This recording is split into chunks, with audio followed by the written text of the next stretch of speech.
am going to call the meeting to order, please. Silver Lake School Committee meeting, April 13th at 6:03. And we are going to start with a hearing on school choice. Yes, and we are being recorded. John from Area 58 is recording us. Thank you. Would anybody from the public like to speak on school choice? We'll start with the public. Seeing none, is there any school committee member that would like to speak?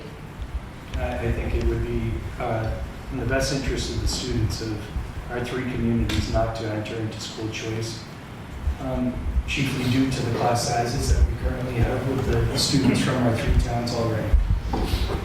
So I would strongly encourage us not to enroll in school choice and that be given a reason to the Commissioner of Education as why we are not pursuing it. Okay. Any other member have any other comments or questions? Okay. Could I have a motion if the committee so chooses? I'll make a motion to close the public hearing. Second. Okay, and then we need a motion as well. Yeah. All those in favor of closing? I make a motion for Silver Lake Regional Schools not to enter into school choice, citing the reasons that we already have large class sizes with students from our three local communities. Second. Okay, any further discussion? Okay, seeing none, all those in favor? Aye. Thank you. Okay, general public participation, if there is any. Okay, seeing none. I would entertain a motion to go into executive session to come back out to public session. Madam Chair, do we want to do the minutes first? Just because that's in the order. Oh, okay. I'm sorry, I checked it off already. I'm moving right along tonight. Good. Okay, has everyone had a chance to look at the minutes, and is there a motion? I'll make a motion to approve the minutes of March 9th, 2023. I'll second that. Okay. Any further discussion or comments? Okay. All those in favor? Aye. Perfect. Thank you. I'll make a motion to enter into an executive session pursuant to MGL Chapter 30A, Section 21A3, to discuss strategy with respect to collective bargaining or litigation if an open meeting may have a detrimental effect on the bargaining or litigation position of the public body, and if the chair so declares, SLEA, SLAA, Paris support an executive session pursuant to MGL Chapter 30A, Section 21A7, to comply with or act under the authority of any general or special law, approval of executive session minutes of March 9th, 2023, and to return to open session. Okay. All righty. Roll call. Jason? Yes. Lucas? Yes. Gordon? Yes. Summer? Yes. Amy? Yes. Myself, yes. Okay, folks, we will be right back. Patience. And let us just get our computers back up here. Okay.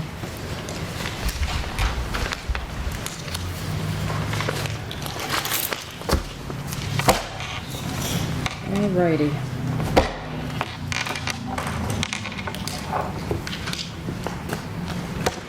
So, we had some very positive discussion. I'm going to turn this over to Gordon to give the highlights of the contracts that we just discussed.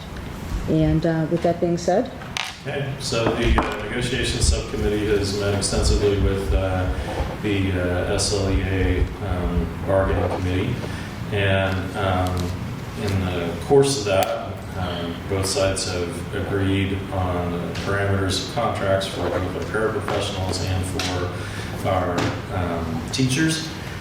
I really want to emphasize that we want to we stated a couple of times in the course of the negotiation, we want our people to be competitively paid such that we are an attractive place to come to in the market, and pay, benefits, things like that, so that we're appropriately meeting or doing better than what the rest of the market is doing. So when we looked at the paraprofessional contract, we felt like that there were some deficiencies that I think were justifiable in the sense that the starting step was on the low end. The bands through the middle were pretty competitive, but once you hit the top step, then we found that the longer somebody stayed with us, the more, in some ways, they were sort of penalized, if you will, by falling behind where others went. And so we did away with existing step 1. We turned the old step 2 into step 1. We also added an additional step at the end of our set of steps, and then approved cost of living increases of 2% per year for the next 3 contract years across that span. And I think those are the big highlights. Jill or anybody else who's part of it, if I missed anything, you can say so. With our teacher negotiation, likewise, very similar theory. We took a really hard look at everything going with the surrounding marketplaces and how our teachers measure, how our compensation plan measured up.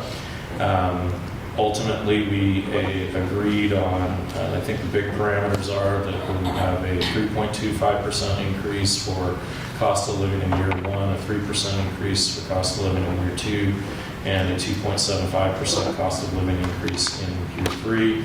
We also approved the addition of 2 paid religious holidays for teachers who provide notice at the start of the school year of their particular holidays that they would be taking time off for. I think that hits probably the biggest highlights of the teacher discussion. There are all kinds of little things that we talk about and get right, money for paid tutoring and other things like that. But I think those are the highlights. Okay. Any further discussion on our side? Okay. Seeing none, do we want to have a motion? I make a motion to accept both proposals as presented by Gordon in the negotiations subcommittee. Second? Okay. Any further discussion? Seeing none, all those in favor? Aye. Thank you. The one other thing I want to say is we've been negotiating with,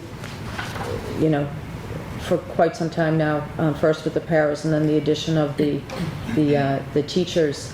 And the committee's done a lot of good work, put in a lot of hours, and I just wanted to thank Gordon in particular, who has had an extremely factual and balanced and wonderful approach to these negotiating sessions, and I thank you for chairing that committee. You've done an outstanding job. Thank you.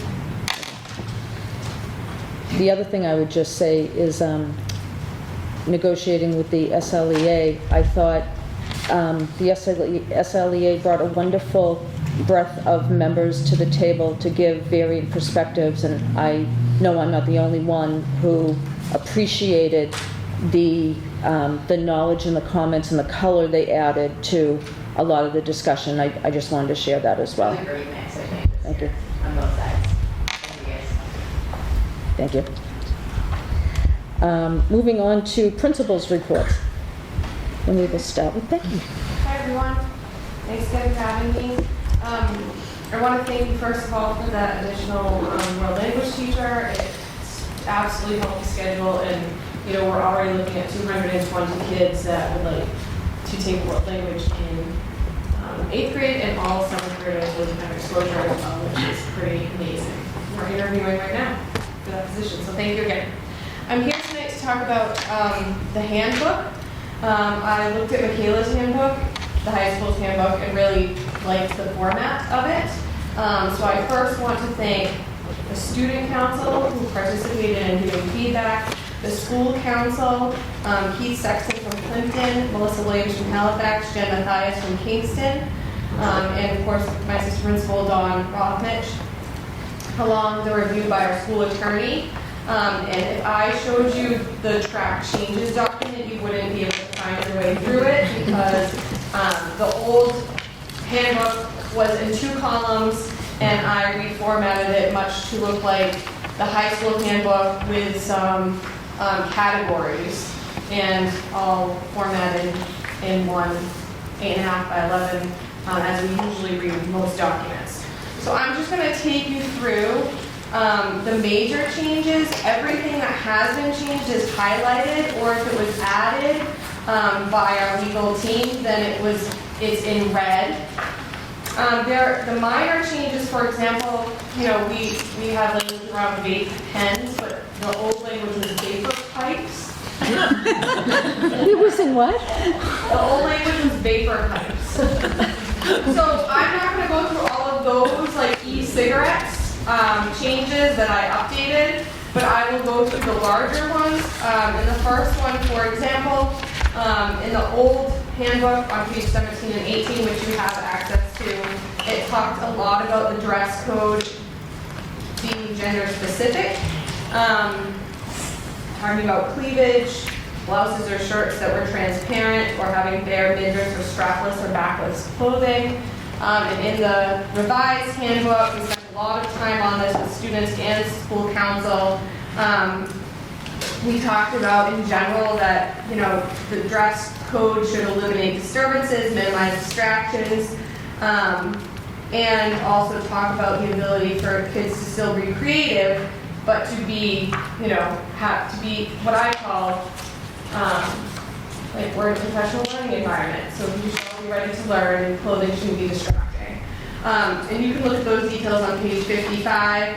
I also, we kind of streamlined that with dress for wellness, and then we also took out information where it said that students needed to have a plastic water bottle, and I don't think that all of our families want our students to drink out of plastic water bottles, whether they're BPA free or not, and I certainly don't. So we took care of that as well, and talked about drinking water in a non-glass bottle, while still being careful around consumption of caffeinated beverages. Next up after that was the added language around academic integrity that wasn't there, so it's now on page 13 under school policies and procedures. We also did a lot of work under student life around hallway expectations. Food I already talked about. After school was pretty simple, but we use an e-hall pass instead of like an actual list of students. We also updated the time for the late bus. And we also added students may not take videos, pictures, or audio recordings after school or on the bus, because that has also been a concern. On page 58, I did take out language regarding SSR procedures, only because we don't talk about science procedures or social studies procedures, so we are trying to think about ways to rename, right, SSR. It's technically for student support in reading, and it's within the lunch block, but we might call it a Laker block or a wind block or something different. We're still working on that language, so I decided that it wasn't necessarily shouldn't be part of the handbook. I could go through every other detail, but a lot of it I wanted to align as well as I could with the high school, not only in format, but sometimes even when it says tardy to class, their procedures really made more sense to me than the ones in the last handbook and to the group. We added the new information about out-of-school suspension and the suspension law, and along with due process information or wording on due process. In Ross's office, yes. I could go on or not. Just a high-level one from my perspective. Were the changes reviewed by somebody in the school's attorney's office? Yes. Okay. Thank you. Any other questions or comments? All right. Motion to approve and accept the updates to handbook. Also, Okay, all those in favor? Aye? Thank you. And if anybody wants the hard copies, they're here. Nice job. Thank you. Did you have any staffing updates? That's it. Oh, you did that with the, okay, all righty. All yours. This moment. Oh, sure. Share my time with Anna Billings, one of our students here from Student Council, who's going to give our school update, and then I'll jump into some other items.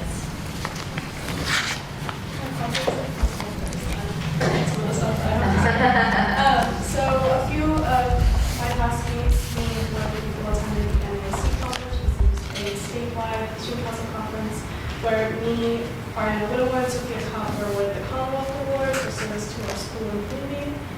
We held our March Madness Spirit Week, and the pep rally went very well. We've had a lot of issues with them in the past, especially coming back from COVID, and it went very well. A lot of good games and participations from students. We had our last spring CMAS, which was sad for me as a senior. We had a really good amount of students attend, as we had one of our student council members run for CMAS delegate, and she did end up winning a spot. She's the 2025 president, it's Hannah Seelig.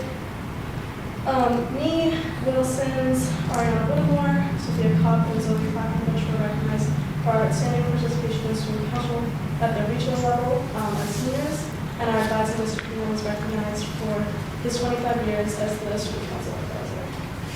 We're working on a positivity week, where sometime in May, to increase awareness about our students' mental health and to educate our student community about resources and support we have available here at the school and outside the school.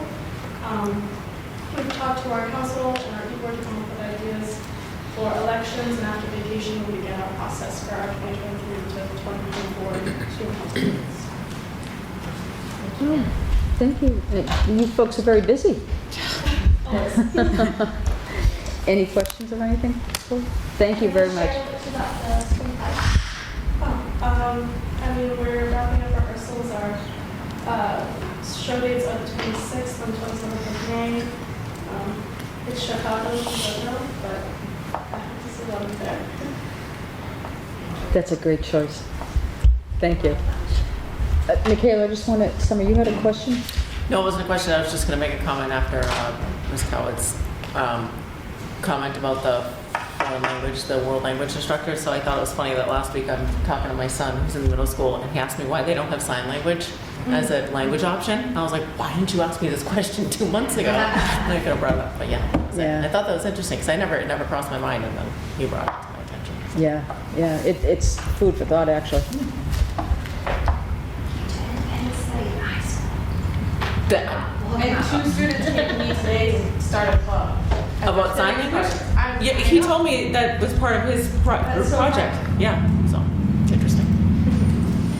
All right, I do have some donation requests. Softball boosters would like to donate $1,500 to the athletic revolving account to help offset the cost for varsity assistant coaches. Do you want me to do all of them? There's 2 separate ones, so if you want to go in individually. Sure, we can do them together. Okay, and then Linda Redding, who was our retired SLRHS librarian, would like to donate $200 in honor of School Library Month in memory of Michael Delaney, class of 1978, Deborah Fannin Batchelor, class of 1971, Christopher Finn, class of 1983, Robin Grace Aldino, class of 1978, Kathleen Verdelli, class of 1973, Darlene Waterman Walker, class of 1985, and recently retired SLRHS cafeteria staff, and Rita Young Williamson, Silver Lake matron. And the money could be used for librarians to choose books for the library. I'll make a motion to accept the donations as presented by Ms. Gill. I'll second. Okay. Seeing no further discussion, all those in favor? Aye. Thank you. Thank you. Make sure we send thank you notes to both parties. Please, thank you. And then there's a couple of items on the list that I'm hoping you can vote to declare as surplus.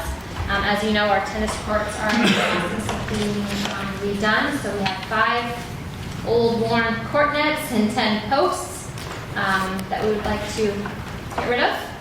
And then in CTE, we have a glass door merchandiser that is no longer usable. In metal fab, we have an old metal fab iron worker that was original to this wing, purchased in 1960. 1976. It was replaced last year, but we need to get it off the floor. And with both of these items, it is possible, well, I guess all three items, it is possible that another town department would be interested in trying to utilize it or use its parts for repairs. So those spring clean. Okay. So I make a motion to declare the 5 tennis court mats and posts, the class store, merchandise 21 little cooler, crest floor warmer, and the CT metal fab iron work, And and CNC machine as surplus. Thank you. Any further discussion or questions? Seeing none, all those in favor? Aye. Perfect, thank you. thank you, that's all tonight. Excellent.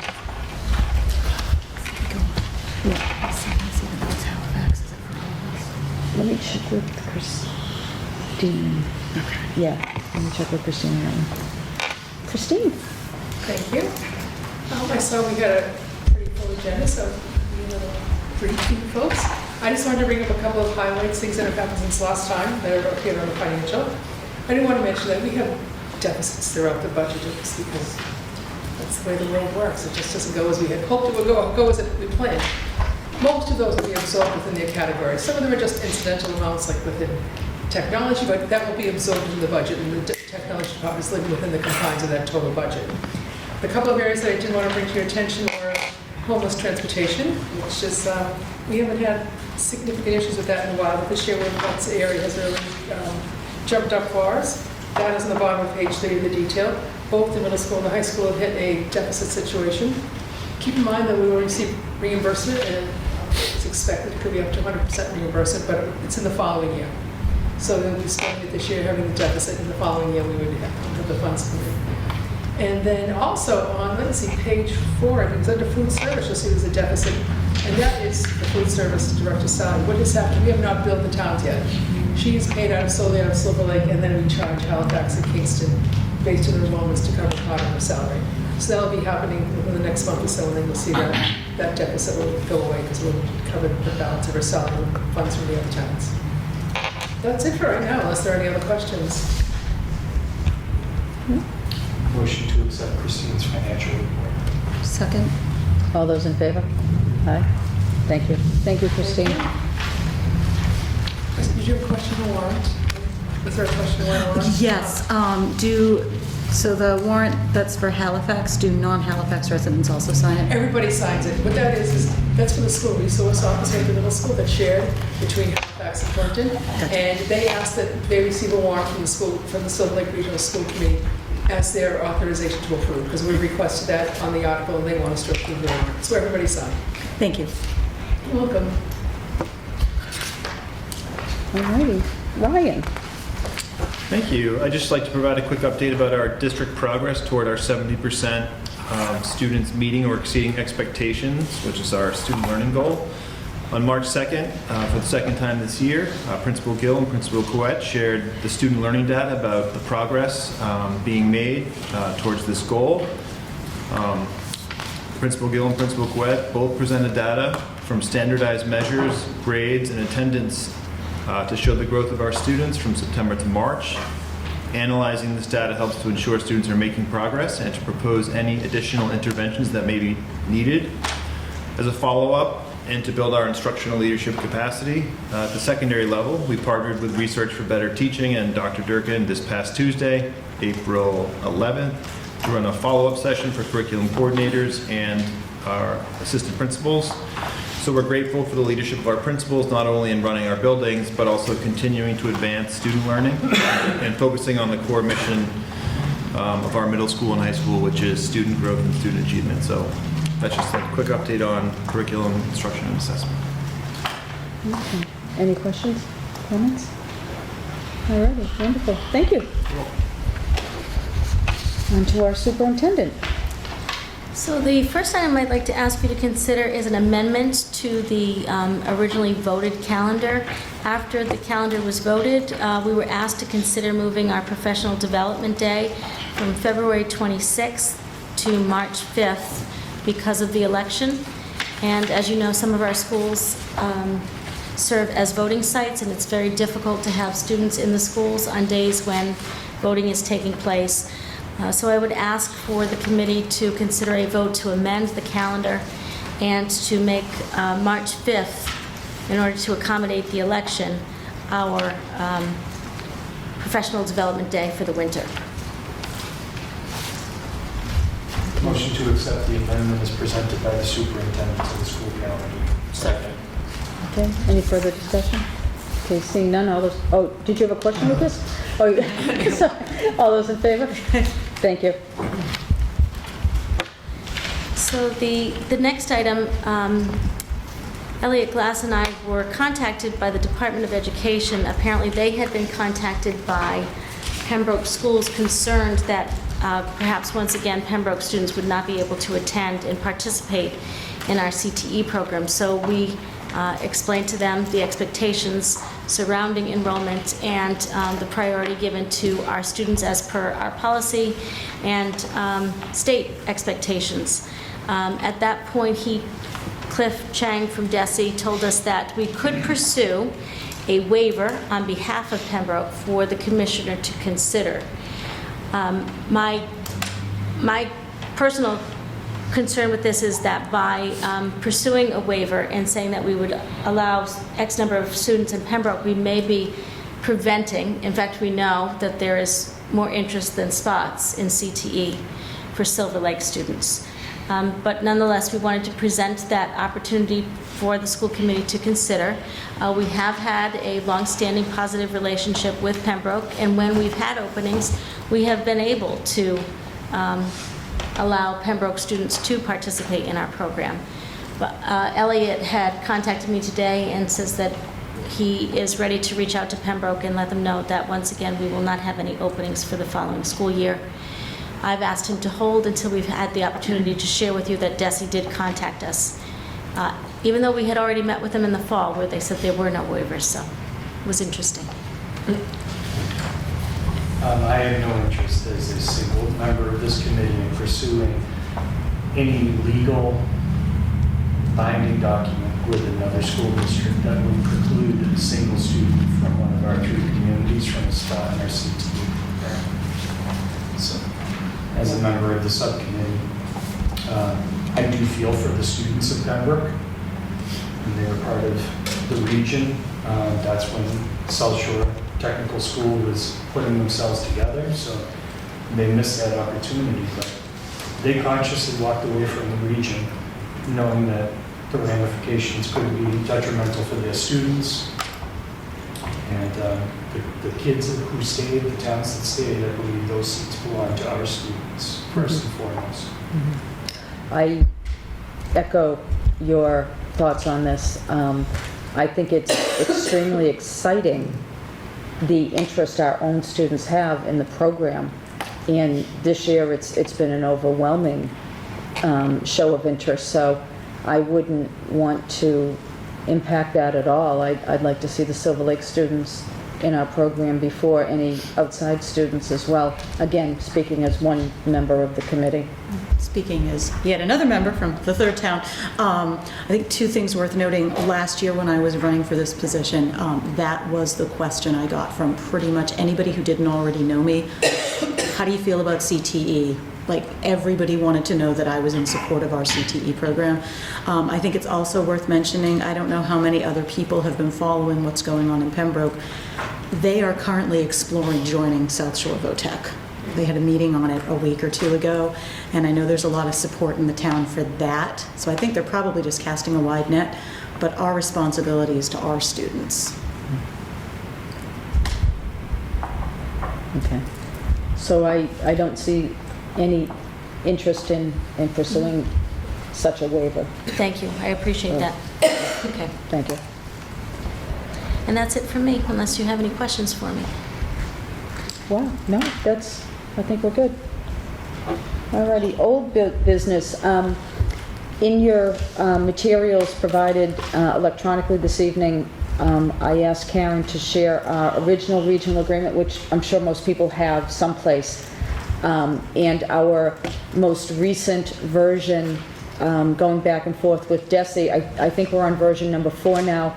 We got more comments back than we were anticipating this time as well. We've looked at them.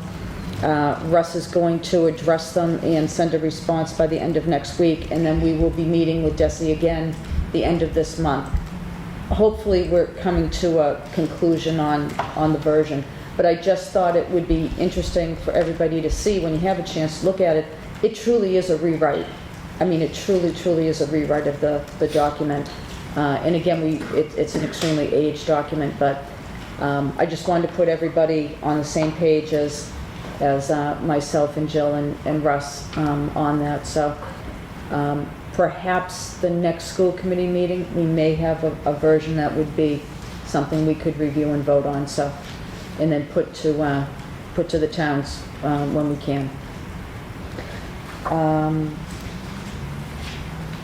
Okay, reports of standing committees.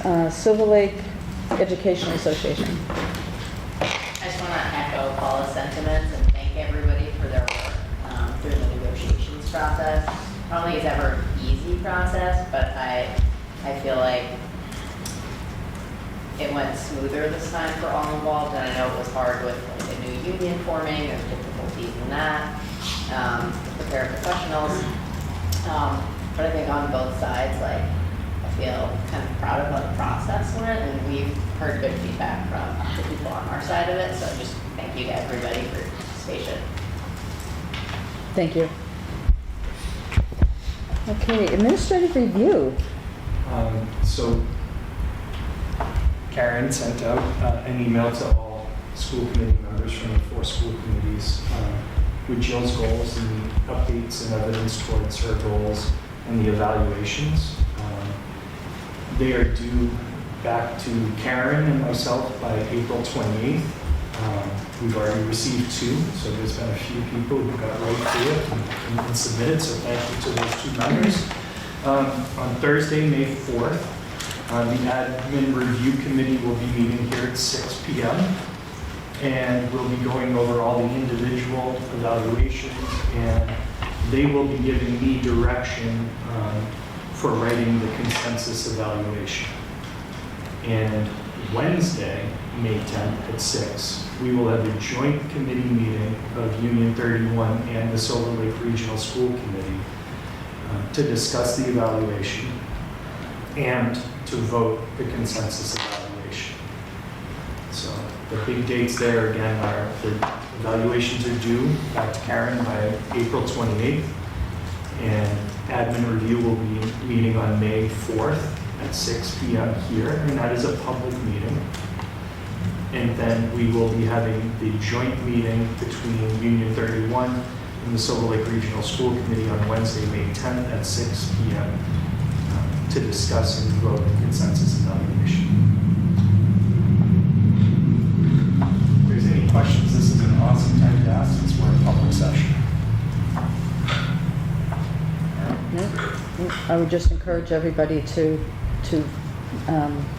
complete the evaluation and submit it as early as possible. And again, when we're not in public session, I can't discuss anybody's evaluation with them. They would need to reach out to Jill. If you have any technical problems, you can reach out to Karen. And if you have any questions about the evaluation process in Massachusetts, I can answer those broad-based questions. Thank you. Alrighty, CTE. We did not have a meeting recently, so. Okay, very good. Excuse me. Chairman's report, I have no correspondence to mention. Legislative agent. The House Ways and Means Committee did pass their budget yesterday, but the cherry sheets haven't been updated yet. As far as I can tell, it's about a wash as far as it comes for Chapter 7. There was a little less in reimbursement for charter schools, but a little bit more for circuit breaker and a little bit more for regional transportation, but it kind of balanced out. They did increase the per pupil minimum increment to $60 in that version of the budget. I don't know, again, if that will have any implications for us yet until we get those cherry sheets back. Rep. Lenatra was a member of the House Ways and Means Committee this year, so we had her voice speaking for the needs of the region. And I just wanted to also bring into the conversation the fair share amendment dollars that I had been alluding to in the background that were being negotiated Those funds were always supposed to be for education and transportation. We did get some language assurances that that fund will be 50-50 between education and transportation, and that this money is not to supplement, not to supplant, but to supplement the current funds that are already out there. So this is not going to take away Chapter 70 and then they push the fair share. This is going to go above and beyond what they're already dedicating to education and transportation in the state from here on out. So we are looking at about $560 million of additional revenues that we can put into education. And right now, a lot of the interest groups in education are pushing for that money to be put towards increased reimbursement for circuit breaker, because that would benefit all districts. May the 4th, by the way, is Day on the Hill, hosted by MASC. It's at the UMass Club this year, which is a beautiful venue. And then going over to the State House for lunch, that is made by culinary students from across the state at the Voc schools, and then up to the reps and the senators' offices to do a little advocacy for our local municipalities and our school budgets. I haven't participated in a number of years, but it's a wonderful experience if you can do it. It's a wonderful experience, honestly. I'd love to have some company from Silver Lake if Yeah. like to join. Yeah. I enjoyed one time going with John Creed, which just adds so much more flavor, and I mean that in an extremely positive way, because he is so well connected and what have you. But it is a wonderful experience. Okay. Negotiations, we already updated everybody on that. PAC. So we met on April 6th, last Thursday. The enrollment numbers are up. I guess they're up across all PACs everywhere. But we're getting now applications from like outside of our member towns. The other big news is the budget update. They have a surplus and they are looking at pushing some of that money back to the member towns. The numbers are a little fuzzy, so I'm actually waiting until the minutes come out because they said one thing, but then in the presentation, they've still got the old numbers reflected, but I believe we will be seeing something coming back as a result of that. So that was pretty nice. Excellent. Very good. Thank you. Policy. I would like to ask for a waiving of the actual read. Someone can make a motion for that. I'll make a motion to waive the second read of policies ILD and security policy ECAFG. I'll second that. Okay. All those in favor? Aye. Thank you. So, I did. You opposed? Yeah. Okay. Karen, did you get that? Some are opposed. One opposed? Thank you. Would you like me to read this one? Oh, that was just for the reading? Yes. Oh, no, I'm sorry. Okay. I'm cool with waiving the reading. All right. Yeah, for the reading. Yeah. I thought we were going on the policy. No, and Sorry. I'm actually, after the last Silver Lake Regional School Committee meeting, as the chair of the policy subcommittee for both the region and the union, I was contacted by Halifax with some concerns about both policies. The parent survey policy, again, the concern was that it should be an opt-in instead of opt-out. And in the security policy, we actually have a member of the Halifax School Committee who is an SRO and a law enforcement officer who had some additional language that he would like us to consider at a future date. I believe at this point, being with the second read, I think we should go through and take our votes here. But as the chair of the subcommittee, I will definitely be bringing those concerns back to the subcommittee in June at our next meeting. And we may be speaking about these policies again at a future date. But I think it is prudent of us to take the vote here tonight. I am comfortable with the language of both of these. This was the language that was approved by the policy subcommittee. So I would encourage you to vote for it here tonight, but I will be discussing it with the subcommittee yet again in June. Okay. All right. So with that being said, I make a motion to accept policy ILD and policy ECAFG. I'll second. Okay. Any further discussion? Okay, seeing none. All those in favor? Aye. All those opposed? Okay. Thank you. Thank you. Okay, revolving funds, no meeting. We did talk about putting that on an agenda in the fall, or more of a review and getting everybody up to speed on those particular accounts, if you will. Safer. So, Madam Chair, I would actually appreciate the opportunity to take them out of order a little bit and talk to you first about the CHP truck and Sure. then go to the HVACs. Absolutely. So Elliot had approached myself, the superintendent, and the principal of the high school with some information about one of the trucks that we approved in this year's current capital plan. The pricing on that truck has increased. There were delays in receiving this truck, and then the truck has been updated, so it now has a different engine in it. And that increased the cost by about $15,000.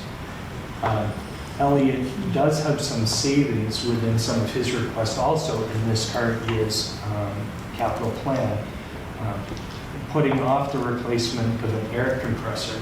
And in discussion with the superintendent, we did discuss potentially pursuing use of some other funds or grants for this, so we can potentially still get the compressor, but at this point, Elliot doesn't need it to the same degree that he needs this truck for the program. So I would appreciate a vote from the committee here to allow Elliot to use the money that we approved for the air compressor towards paying for the truck for the CT program.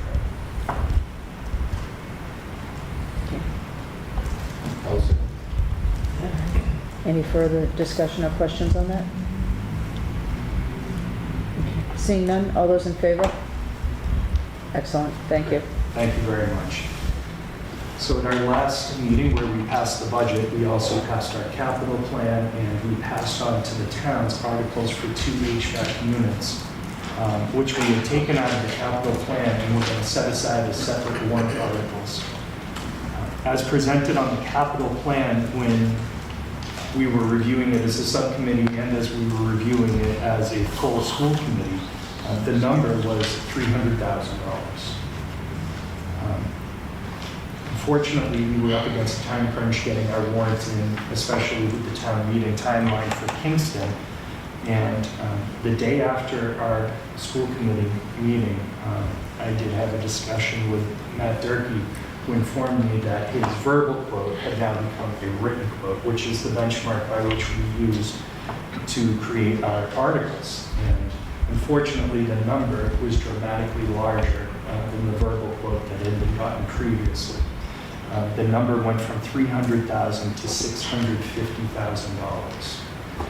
Obviously, this created a little bit of some disconcern on my part, and also on the superintendent's part, and Matt Durkee's as well.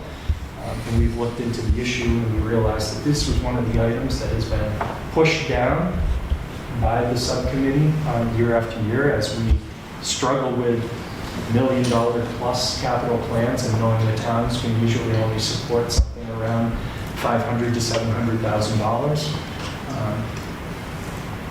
So I did have to communicate with the 3 towns. Matt has also reached out to the 3 towns. Jill has been in contact with the 3 towns, and we explained to them the new number, but Matt had to put in the warrant as we had voted for the 2 HVAC units. So I have recommended, and I've spoken with Matt about this, and with Jill about this, and also with Paula, that we go forward with the project, but we only do one of the HVAC units this year, which would cut the amount of money we did request from the towns in half. I didn't have the authority to tell my finance committee or Halifax's finance committee that this was a done deal, but I told them that this would be my proposal to you here tonight. And both Plympton and Halifax didn't have any problem with us cutting in half the amount of the warrant article that we put forth to them.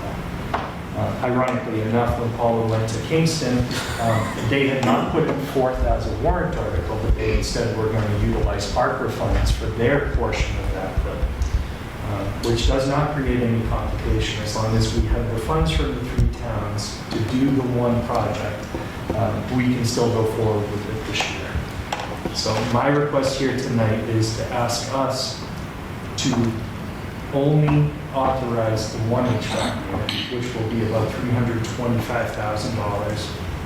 It will cut in half the warrants that we put forth to Plympton and to Halifax, which I've already gotten some tacit approval from both of those subcommittees for.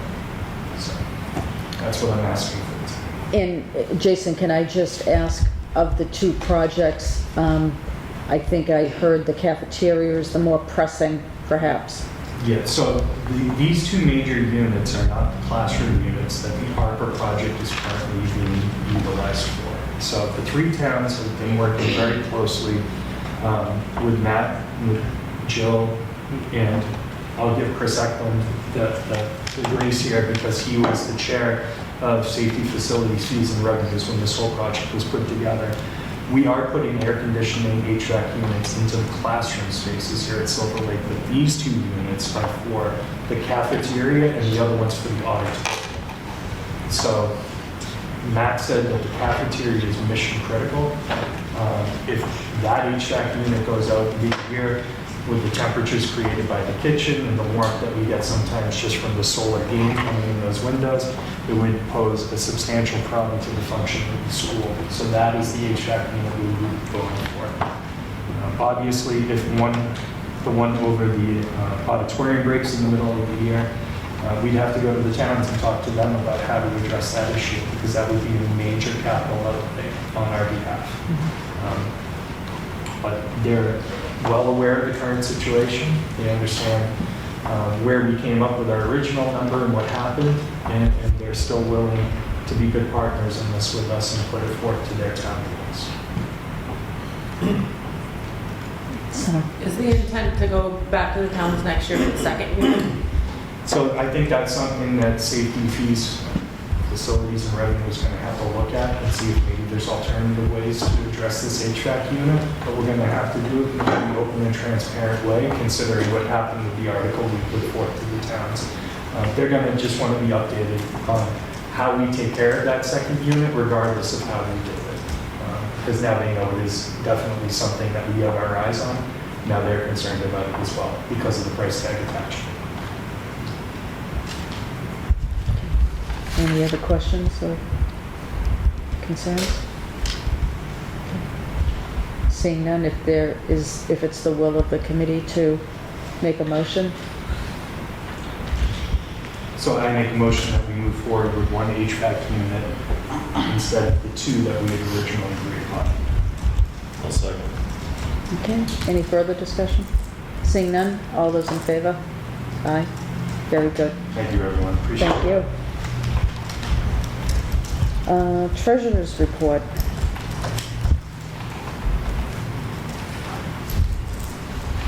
Not me or you? Euro. I get mixed up whether the treasurer or the sales. So. Okay, we have 22 warrants for a total of $1,937,730.18. We have 2 payroll warrants for a total of $1,800,033.99 for a grand total of $3,737,764.17. Okay, Union 31, we have nothing to report there. Just that joint meeting that we're going to have on Wednesday, which is an odd day for us. Right, but that's the date you already, That's a date that we had moved to. Jill, Karen, and I checked calendars, and that's the date that seems to be the best right now. right. So that's we've got one coming up on the 25th of May. No, we're not going to do that one. changed it. after town meetings and town elections, so we're going to have it on the time, try and get it done before Plympton and Halifax, their town meetings. Okay. Is that completely off the calendar? May 25th? Yes, it should be. All right, I'll double check to make sure it got canceled so that, did you delete it? Thank you. all right. Okay, Send out invites. all righty. I thought we had 2 in May. I'm sorry. It's okay. All right. We may need one, but, okay. There's still a Silver Lake meeting, Right, but not even 31. okay. All righty.